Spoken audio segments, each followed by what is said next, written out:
Hey, Boaz here with Next Pittsburgh. We're here at the Heinz History Center at their new Hidden History exhibit. I'm here with Emily Ruby, one of the curators here, and this stuff rarely goes on display, right? That's correct. So we wanted a chance to get out the treasures that we have in our collection, 90% of which have never been out on display. And so it was a chance for us as curators, archivists, to find their kind of favorite things that have never been out and get them out on display. This is a chance for visitors to the museum to sort of go behind the scenes, but since this is Yinzer Backstage Pass, we're going to go even more behind the scenes. That's right. So this gives you a little glimpse of some of those hidden treasures in our collection, but at any one time, only about 10% of the collection's on display. So that other 90% is in our storage facility that is connected to the History Center, and that's what we're going to get a chance to see today.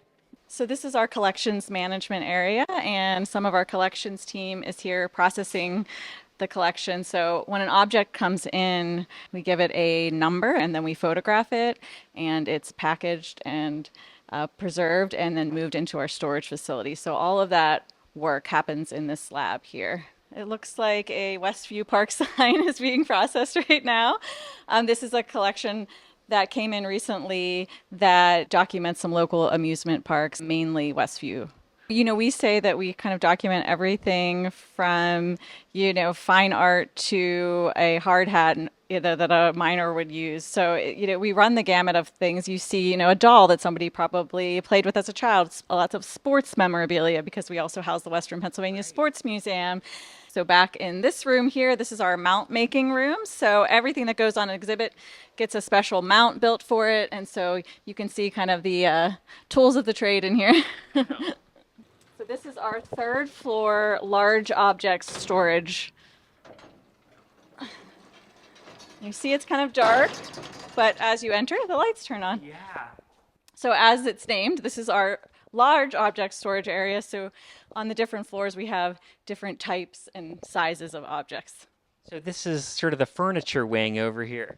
That's right. There is a lot of furniture. Back here, you'll see, looks like just a kind of plain plaid couch, but that's actually Mr. Rogers' couch that was used in the living room set. Oh, wow. Crazy. Yeah, all kinds of treasures. What's this thing that looks like it's some sort of a torture machine back here? What is this? This looks terrifying. Sometimes I don't know. We have so many objects in the collection, and this has been here a long time. But yeah, it's a corn sheller. So you'd put like corn in there and it would take the would turn the crank and it would take the shell off the corn. and then just a giant bear. Who knows? That's from McGinnis Sisters store. I know that, but yeah, sometimes I don't always know. But I can just look at the tag, and then I can look in our database and figure out what the object is. So every object has the year it came in, the collection, the number of the collection, and then the number of the object. I mean, there's shopping carts up there. There's just everything. Everything you can imagine. One of my favorite things here is this. You can see a part of a roller coaster here. Oh, yeah. This was hand carved by a man for his son. It's loosely based on Westview Park, but he carved the whole amusement park out of kind of discarded cartons and things of that nature during the Great Depression, and it all worked. And we have the whole thing, it's stored in various places, but we really hope to get it all out for an exhibition in the near future. I always love this piece here, a little carrying case for a dog, it looks like. Oh, wow. Yeah, that's a little door you can put in the food. Yeah, yeah. Where are we going now? Now we're going up to the 7th floor, which has our painting bins and also has objects that are stored in shelves. Okay. So we're going to open a few of those shelves and see what we find. How many objects do you have total? That's a great question. Thousands. Over 40,000 objects. Mm-hmm. And they all have to be taken care of, kept in a temperature controlled environment and stored correctly. So it takes a lot of space and a lot of time. Yeah. Oh, wow. We're greeted by Heinz over here. That's right. Heinz, he's one of my personal favorites because I worked on the Heinz exhibit. So me and HJ have a special relationship. And a huge mascot, one of my favorite things over here. Yeah, this is Charlie the tuna. So that Sarkis was owned by the Heinz company actually for a short time. He is off display because, as you can see, we have some deterioration. People were messing with. This is one of the problems is if things aren't protected, the public was able to pull some of that off. So He will have to be conserved. And so that's why he is, here in storage. So let's see what we have inside here. So we have 3,000 or so, I would say, objects that document the Heinz Company, probably even more than that at this point, just in the object collection, and then thousands and thousands more in the archive. And so this just represents, a small fraction. A lot of it is packaging material. It's crazy that just these mixed pickles are in such a fancy, like, crystal container.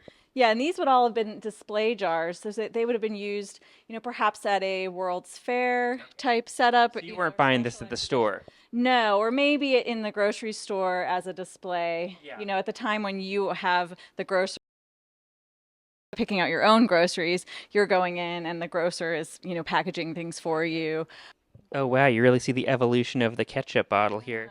So these would be really early bottles when he's experimenting with different design styles until the company really settles on having that keystone shape with the pickle. And this is one of the objects that did not make it into Pittsburgh Hidden History because we just couldn't work it into any of the themes that we ended up coming up with. So, that was how we kind of made decisions of what made it and did not make it. But this is a church made out of matchsticks. So if you look closely, you can see, all of the tiny little sticks. And it lit up and everything. The person that made it was from the Ukraine, and he was based on a church, that he remembered from his childhood. You must still be discovering things you've never seen before up here because you can't be familiar with 40,000 objects. Right. So the History Center goes back to 1879. And so, we've been collecting for that long. And so, of course, no one knows everything that's in the collection. So, yeah, even to us, there's hidden treasures within the collection or things that we don't quite know what they are, or they still need to be researched. Yeah. So, yes, within our collection are many more hidden treasures. And now we've gone down another floor and we're in the smaller objects area. And this is a shelf that just seems to have long objects on it. That's right. It's kind of like a puzzle for our collections team. Once they catalog the object, then they have to find the appropriate space to store it. And so, yes, this just happens to be then the space where these kind of large, long, or awkwardly shaped objects are housed.